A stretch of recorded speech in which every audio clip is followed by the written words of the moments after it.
There's a lot of attention right now around wealth rankings. Top 10%, top 5%, top 1%. You see headlines, charts, and comparisons that make it feel like there is a clear dividing line between doing well and falling behind. But when I sit across the table from retirees and pre-retirees, especially those who've done a good job saving, the real questions are usually much quieter. I'm actually in good shape. Do I have enough flexibility? Can this support the life I want, not just today, but 20 or 30 years from now? Because here's the truth. Being in the high net worth percentile doesn't automatically translate into peace of mind, and being outside of it doesn't mean you're unprepared. What matters far more is how your wealth is structured, how it turns into income, and how resilient it is when life doesn't go exactly according to plan. So today, let's walk through what it really takes in 2026 terms to fall into the top 10, 5, and 1% of net worth, and why those benchmarks are only useful if you understand what sits underneath them. Hi, I'm Mark Aarons, president of Money Managers Inc.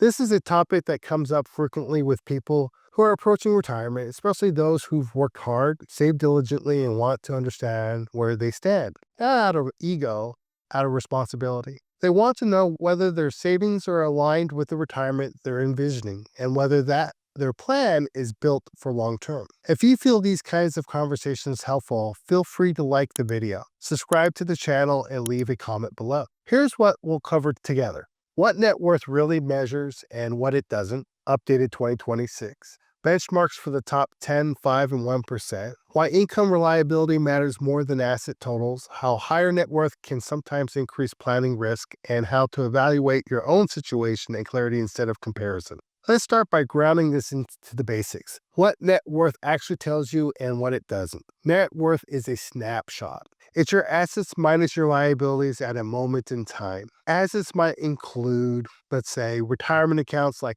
401ks, IRAs, brokerage accounts, cash and savings, real estate, business interests. Liabilities might include, let's say, mortgages, lines of credit, business debt, personal loans. Net worth is useful because it gives you scale, but it doesn't tell you how your assets generate income, how predictable that income is, and how taxes affect your withdrawals, or how your plan holds up under stress. Two households with the same net worth can have very different retirement experiences. One might feel confident and flexible. The other might feel constrained, anxious, and uncertain. The difference isn't the number, it's the strategy. The top 10% of net worth in 2026. In 2026, the top 10% of U.S. households by net worth generally begin around $1.9 to $2.2 million. This group often includes long-tenured professionals, dual-income households, consistent savers, homeowners with long-term appreciation, people who avoided major financial disruptions. At this level, most households have done many things right. But this is also where I see a common misconception emerge. People assume that reaching this milestone means retirement should feel automatic. In reality, this is often where new questions begin. How do I turn this into steady income? Which accounts should I draw from first? How do taxes change once work income stops? What happens if markets struggle early in retirement? Being in the top 10% provides a strong foundation, but without structure, that foundation can still feel unstable. The psychological shift at the top 10%. One thing I see frequently at the last level is a mental shift from accumulation to preservation. People stop asking how much more can I grow and start asking how do I avoid messing this up. This is healthy instinct, but it requires a different type of planning. Market risk matters more. Sequence of returns becomes real. Withdrawal strategy becomes critical. The challenge is that many portfolios are still designed for accumulation, not retirement income. That mismatch creates uncertainty, even with 7 figures saved. The top 5% of net worth in 2026. The top 5% generally start around $3.5 million to $4 million in net worth.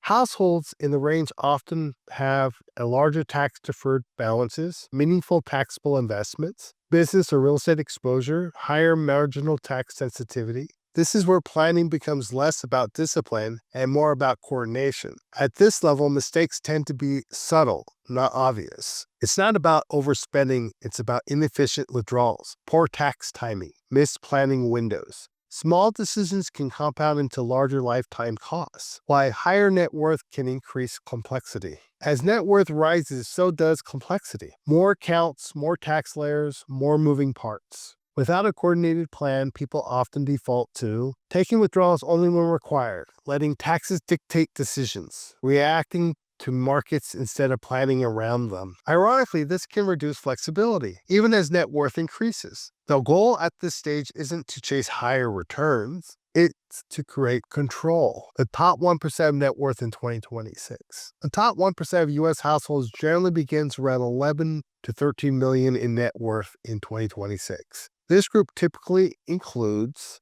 business owners, senior executives, investors with long time horizons, families with multi-generational wealth. From the outside, it may appear that financial concerns disappear at this level, but the reality is different. The questions change, but they don't go away. What the top 1% worries about at this level, concerns tend to center around simplification, estate efficiency, legacy planning, tax drag over decades, family dynamics, control, and clarity. The biggest risk rarely running out of money is running out of structure. Without clear planning, even very high net worth households can feel reactive instead of intentional. Why net worth percentiles are incomplete. Here's the key point I want to emphasize. Net worth percentiles are descriptive, not predictive. They tell you where you stand relative to others, but not how your retirement will unfold. They don't account for spending patterns, longevity,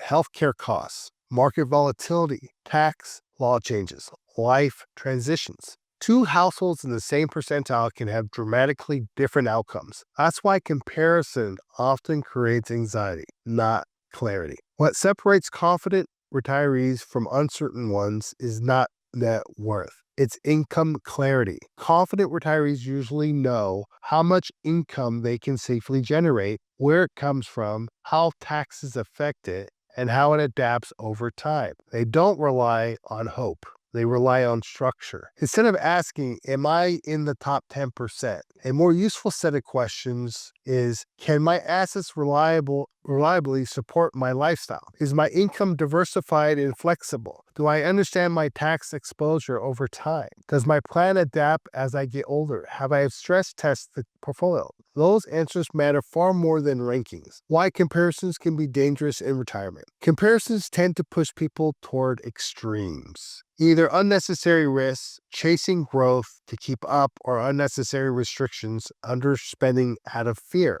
Neither supports a fulfilling retirement. Planning replaces comparison with intention. The real definition of enough isn't a percentile. Enough is clarity. Enough is knowing your plan works, even if conditions change. Enough is confidence without constant monitoring. That's the outcome good planning aims to create. Wealth rankings can be interesting. They can provide context, but they are not a retirement strategy. Whether you're approaching 2 million or managing significantly more, what matters most is how deliberately you plan is designed. Structure creates confidence, coordination creates efficiency, and clarity creates freedom. If you're approaching retirement and want to make sure your plan supports the life you want, not just a number on a statement, you can schedule a conversation using the link below. Thank you.